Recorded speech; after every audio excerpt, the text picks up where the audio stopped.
Estamos agora no segundo tópico da nossa lição, uma lição que vem falando sobre o tema Testando os Profetas. Nesse segundo tópico, vamos considerar a questão da operação de milagres. Pergunta A. A operação de milagres serve como teste para avaliar um verdadeiro profeta?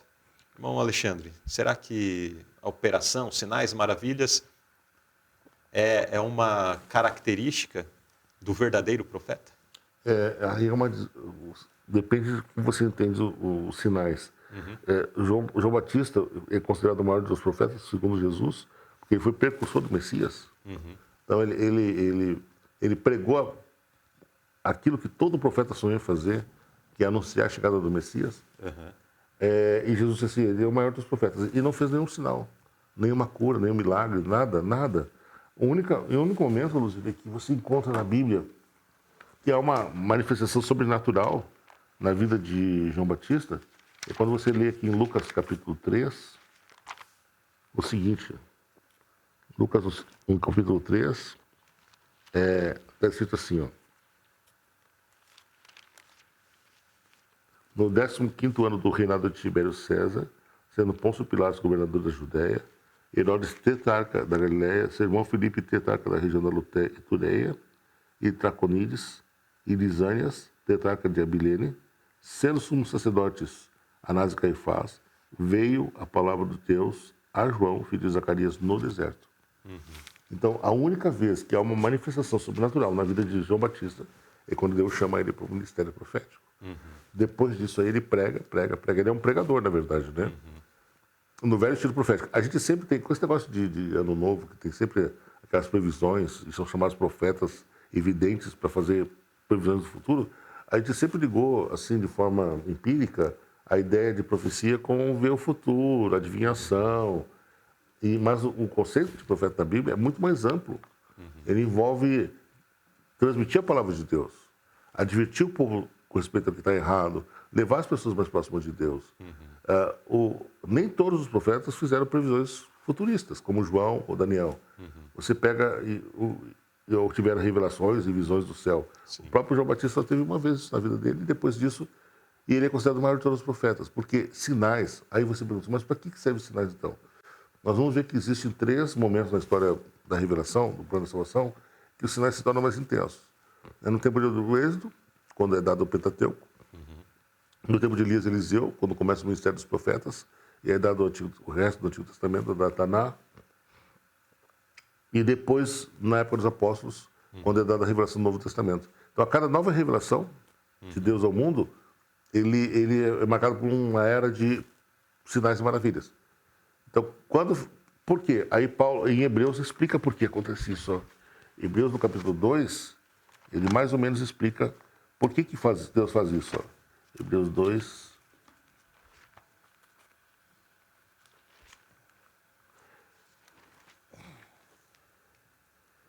Ele diz assim, por essa razão importa que nos apeguemos com mais firmeza a verdades ouvidas, que delas jamais nos desviemos. Se, pois, se tornou firme a palavra falada por meio dos anjos, aqui nós estamos no versículo 2, Hebreus 2:2. E toda transgressão ou desobediência recebeu logo castigo, como escaparemos nós se negligenciarmos tão grande salvação? Agora a parte que nos interessa, a qual, sendo anunciada inicialmente pelo Senhor, foi-nos depois confirmada pelos que a ouviram, os apóstolos. Dando Deus, versículo 4, dando Deus testemunho juntamente com eles, por sinais, prodígios e vários milagres, e por distribuição do Espírito Santo, segundo a sua vontade.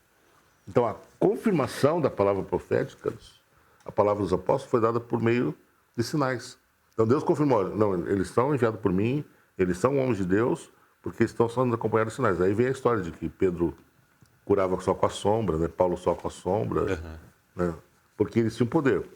E a gente percebe que à medida que vai se fechando a revelação do Novo Testamento, por exemplo, o apóstolo Paulo diz para Timóteo, Timóteo, toma um pouco de vinho que faz bem para o teu estômago. Quer dizer, uma dispepsia, uma gastrite, provavelmente ele devia ter gastrite, ou úlcera, não sei, alguma coisa assim, ele não saberia, ele poderia curar. Mas naquela época ele não podia fazer isso. Ele não tinha mais esse poder. Por quê? Porque a época do sinal estava passando de maravilhas. Estava chegando uma época em que a palavra de Deus era a revelação máxima de Deus. É Deus que a gente deposita fé naquilo que a gente vê, naquilo que a gente não vê. Vê na palavra, que fala de coisas que a gente não está vendo. E não no fé, sinais e maravilhas que a gente vê. Claro que impressiona, porque é uma prova do sobrenatural, mas não é. O crente não pode ser movido por isso. Você não vai amadurecer nunca, né? Só de show em show e não vai amadurecer nunca. Muito bem. Então, nós vimos aí que a operação de milagres, nesse caso apresentado, não é uma prova, né? Porque senão estaríamos cheios de profetas, estaríamos seguindo todos eles e bem confusos, porque cada um puxa por um lado, né? Agora, a pergunta B. Quem aproveitará ao máximo a operação de milagres nesses últimos dias? Segundo a palavra profética, no versículo Apocalipse 13:14 diz: engana os que habitam na terra com sinais que lhe foram permitidos de fazer na presença da besta, dizendo aos que habitam na terra que fizesse uma imagem à besta, que recebera ferida e foi espada e vivia. Nós sabemos que a profecia está falando da segunda besta aqui. E nós entendemos que a segunda besta refere-se aos Estados Unidos. Claro que não à nação americana, porque o poder político não vai fazer isso, é o poder religioso. Então, nós entendemos que a segunda besta é o protestantismo, né? Americano. E eles faziam sinais para conduzir as pessoas a adorarem a primeira besta. Provavelmente esses reavivamentos que a gente vê nas igrejas, pessoas que alegam que têm poder de cura. Tem um canadense que ele só balança o braço assim, e aí cai metade da igreja para um lado. Aí ele balança o braço para o outro lado e cai outra metade da igreja, né? Então as pessoas ficam impressionadas com aquilo, né? Seja essas manifestações, seja o cumprimento dessa profecia aqui. Essa bênção vai fazer sinais maravilhosos, vai encantar todo mundo. Só que o que a gente entende é que esses sinais são só precursores. Quando a coisa chegar mais perto do fim, vão aumentar em volume. Para fazer a contrafação. Nós aguardamos a chuva serôdia, que é a manifestação do poder final de Deus na Terra, e nós temos uma contrafação do outro lado, como a gente sempre falou, né? Sim. Que seriam esses movimentos carismáticos, esses movimentos que alegam ter restaurado esse dom, que vão fazer cura, maravilhas e tal, de uma proporção gigantesca, concorrendo com a verdade. E aí que o pessoal vai dizer assim, mas e como é que eu vou saber qual que é o de Deus e qual que é do inimigo, né? Então, daí já deixa eu fazer a próxima pergunta, porque daí já entra nesse ponto, né? Por que devemos fazer tantos testes hoje? Eu acho que daí entra o ponto. Porque, então vamos negar tudo? Botar tudo no saco de... né? Exato. E jogar no lixo? Ou jogar a criança com a água suja do banho fora? Não. O que nós temos que ter de consciência é que existe a manifestação de Deus e a manifestação de Satanás. Paulo aqui fala na lição, você citado o texto de Paulo aqui, que ele fala sobre o próprio Satanás se veste de luz, né? Então é muito difícil uma pessoa, a olho nu, identificar qual é o verdadeiro e falso. Mas nós não precisamos ficar desesperançados, nós temos a palavra de Deus. É através da palavra que a gente descobre se a pessoa está falando a verdade ou não. Esse fim de semana eu estava lá em Londrina e encontrei uma jovem que está vindo para a igreja, interessada na igreja, que ela estava contando que um pastor da igreja que ela conheceu, que ela era de origem pentecostal, né?